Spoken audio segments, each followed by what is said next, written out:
Hello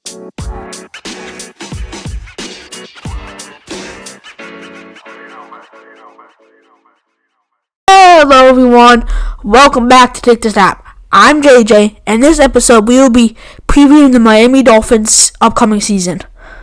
We'll be discussing the Dolphins' results from last season, we'll be discussing the starting roster, and we'll be discussing the fantasy impact. But before we do that, I'll be talking to you about the schedule for Take the Snap. We will hopefully have daily episodes posted every day, and we have on Monday, Wednesday, and Fridays team previews, and on Tuesday we have press conference recap from the press conferences throughout the week, and the other days are just more fun content. So be ready for those contents and those episodes. It's time for the news.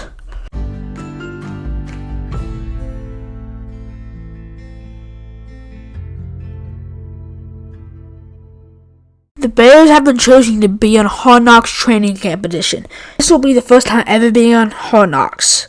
Hard Knocks first ran in 2001. The criteria for being chosen for Hard Knocks is they do not have a new head coach, and they have not made the playoffs the previous 2 seasons, and have not been on Hard Knocks for the past 10 years. The 5 episodes will premiere on Tuesday, August 6th at 9 p.m. on HBO and Streamer Max. The episodes will run through September 3rd. That's it for the news.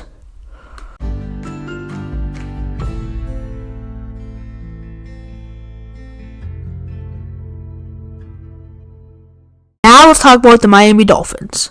We will begin by running through the starting roster.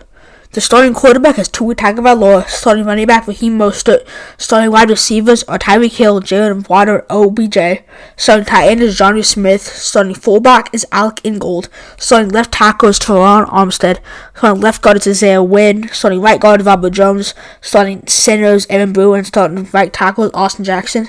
The starting defensive ends are Zach Sealer and Deshaun Hand. The starting nose tackle is Neville Gallimore. The starting linebackers are Jalen Phillips, David Long Jr., Jordan Brooks, and Bradley Chubb. The starting cornerbacks are Kendall Fuller and Jalen Ramsey, and the starting safeties are Jordan Poyer and Javon Holland. The starting kicker is Jason Sanders, and the starting punter is Jake Bailey, and the starting kick returner and punt returner is Braxton Berrios. Now let's talk about the Miami Dolphins fantasy impact. According to Fantasy Pros, Tyreek Hill is the 3rd overall player in fantasy football and the 2nd-ranked wide receiver behind CeeDee Lamb. Jalen Waddle is the 19th-ranked wide receiver and 35th-ranked overall. Ron A-Chain is the 38th-ranked player and 12th running back overall. Raheem Mostert is the 73rd player overall and the 24th running back. Tua Tagovailoa is the 85th player overall and the 12th quarterback. Kicker Jason Sanders is the 204th player overall and the 3rd kicker. The Miami Dolphins defense is ranked at 192nd overall and the 8th defense/special teams. Tyreek Hill is really good in fantasy. Jalen Waddle is really good. Tua is the most underrated quarterback in fantasy football, I think. I think Devon A-Chain is a little high considering he's the backup to Mostert. But I do like these fantasy rankings. The Dolphins are just a really good fantasy team in general. Even the kicker and defense are pretty high up there. So the Dolphins have a lot of fantasy impact, and that's my thoughts on the Dolphins fantasy football impact. Now let's talk about some Dolphins key players. Tua, of course, is a really good quarterback in my opinion. He's one of the most underrated quarterbacks in the league. Mostert, he's had a really good season. Devon A-Chain was really good. Tyreek Hill, he's really fast, and he's a top 3 wide receiver in the league. Devon A-Chain is also really fast. This offense is really good because they have a lot of good system players and all about speed, and Tua is very accurate, so he can hit those players when they're running. Jalen Waddle we'll get to in a second. The offensive line is pretty good with Teron Armstead, Isaiah Wynn, Evan Brewer, Robert Jones, and Austin Jackson. I like the offensive line a lot.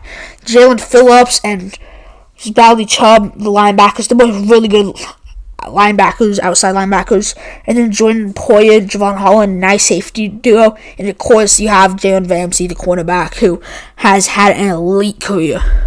Now let's talk about Jalen Waddle. He has signed a 3-year, $84.75 million contract extension with $76 million guaranteed. This puts him in the top 5 wide receivers pay on annual value at $28.25 million. he is now with Tyreek Hill up with some of the most paid wide receivers. This is a really good move. The Dolphins are probably making a Super Bowl push right now. They're giving Tua all the weapons he needs to succeed, and they're saying, Tua, you gotta go win us something, else we might draft a new quarterback or sign someone else, because this is your contract year. I think they're showing Tua that needs to do something with the weapons he has around him, so they're re-signing Jalen to do that. I think this will make it hard to pay Tua down the road, but I do like this contract extension.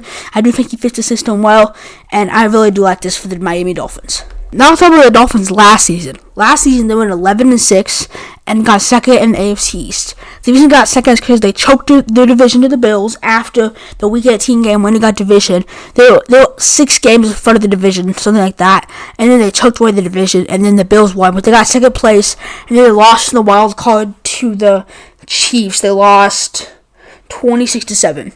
This season, the Dolphins are tied for the 8th easiest schedule in the NFL.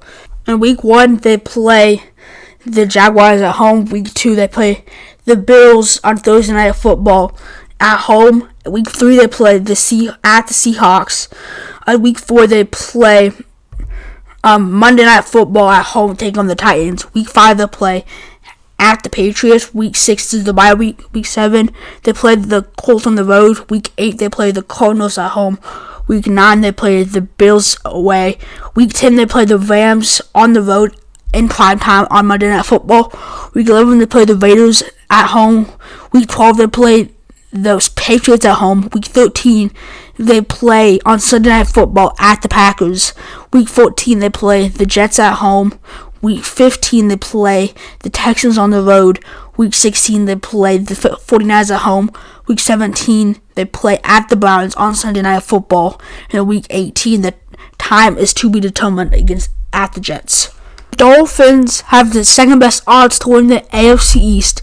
They're projected at 9.5 wins. Dolphins have the 6th best odds to win the AFC and the 11th best odds to win the Super Bowl. It's time for history lesson. In this edition of History Lesson, we'll be talking about the 1972 Miami Dolphins. If you're interested in this topic, then check out the Pro Football Hall of Fame website. They have a page on the 1972 Dolphins, which is where I'm getting all this information from. They were the only team to ever have an undefeated season, going 17-0, in the Super Bowl defeating the Washington Redskins 14-7. In that Super Bowl, the starting quarterback was Bob Greasy, starting wide receiver Paul Warfare, starting left tackle Wayne Moore, starting left guard Bob Kuchenberg, starting center Jim Langer, starting right guard Larry Little, starting right tackle Norm Evans, starting tight end Mal Fleming, other starting wide receiver Howard Tilley. The starting running backs were Jim Kick and Larry Konska. The starting defensive ends were Vernon DeHeader and Bill Stanfield. The starting defensive tackles were Mary Fernandez and Bob Hines. The starting linebackers were Doug Swift, Nick Bartuni, Mike Colon, and the starting cornerbacks were Lloyd Mufford and Curtis Johnson. The starting safeties were Dick Anderson and Jake Scott. Like I said before, remember to check out the Pro Football Hall of Fame's article on the 1972 Dolphins. Now we talk about the Hall of Famers that were on that 72 team. There was Larry Konska, the running back, who was a first-round pick from 1968. There was Larry Little, who was an undrafted free agent, and he was signed by the Dolphins after playing in the Chargers. And there was quarterback Bob Greasy, first-round pick from Purdue. Center Jim Langer was an undrafted free agent. Linebacker Nick Bartuni, a 13th-round pick out of Notre Dame, and the Patriots drafted him, and then the Dolphins traded for him. Wide receiver Paul Warfare, who was traded from the Browns to the Dolphins. Don Shula, the head coach, who went from the Colts to the Dolphins in 1970. And personnel whiz Bobby Beathard joined the team in the year of 1972. And that's all the Hall of Famers that were on that team and how they went to the Dolphins. I'll read you a story from that Pro Football Hall of Fame website about Larry Little. Larry Konska walked into a Buick dealership in Miami to have his car serviced after his rookie season with the Dolphins in 1968. A large man approached the door from the other side. They didn't know each other, didn't recognize each other, but it didn't take much time to figure out they're both football players. As Konska pulled out the door, he said, "Who do you play for?" San Diego Chargers, the man said. So that's our future Hall of Famer, Larry Konska, and future Pro Football Hall of Fame guard Larry Little met, the first step in a relationship that produced 2 Super Bowl championships. "What are you doing here?" asked Konska. "Well, I live here," said Little. "Why don't you play for Miami?" Konska said. Little told Konska that the trade talks were indeed going on for him to join the Dolphins. Konska never heard of Little, but his instincts and eyes told him having up-front blocking for him would be a good thing. Konska left the dealership and immediately drove to the Dolphins' executive office on the Biscuit Boulevard and took the elevator to the general manager, Joe Thomas's office on the 6th floor. "Does the name Larry Little mean anything?" Konska asked. "What does it mean to you?" Thomas replied. "He's a great big guy who I really like," he said. Thomas questioned why Konska would be so enamored without studying Little's game film. He didn't know Little watched 30 minutes earlier, now lobbying to add him to the Miami's offensive line. "If nothing else, I can hide behind him," Konska said. The GM was getting close to a trade getting booked out. Then Konska jokingly reminded Thomas that they were on the 6th floor.